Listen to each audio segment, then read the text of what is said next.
Petit c, variation. Bon, variation. Est-ce que c'est croissant? Est-ce que c'est constant? Est-ce que c'est décroissant? Soit une suite arithmétique de raison R. La monotonie de U dépend entièrement du signe de R. U est croissante si et seulement si R est strictement positif, décroissante si et seulement si R est strictement négatif, constante si et seulement si R égale 0. Ah, ça on l'a déjà vu tout à l'heure. Bon, j'espère que ça vous rappelle la croissance, la monotonie des fonctions affines. Une fonction affine est strictement croissante si et seulement si son coefficient directeur est strictement positif. Donc la raison, c'est vraiment similaire, c'est vraiment la même notion pour les suites arithmétiques que, que celle du coefficient directeur pour les affines. Bon, on va le démontrer, ce théorème. Vous allez voir, c'est fatigant à démontrer. C'est très difficile.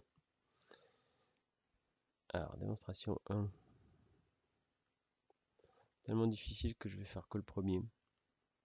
Il n'y a même pas besoin de faire que le premier en fait. Bon, je vais étudier les variations d'une suite. Donc, soit UN, une suite arithmétique de raison R. Je n'ai pas besoin de spécifier son premier terme, parce que vous allez voir qu'on va démontrer que la monotonie d'une suite arithmétique est acquise, quel que soit le premier terme. Ça ne dépend pas du premier terme. Vous pouvez le changer, ça ne change pas qu'elle sera croissante ou décroissante. C'est la raison qui dit ça. Bon, comment déterminer la monotonie d'une suite?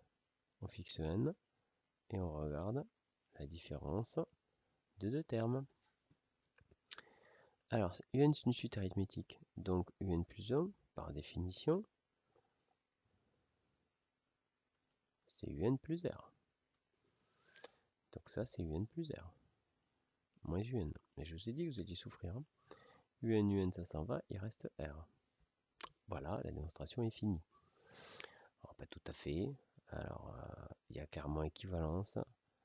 R est strictement positif, ça équivaut donc à un plus 1 moins un strictement positif, et ça équivaut par définition au fait que un est croissante.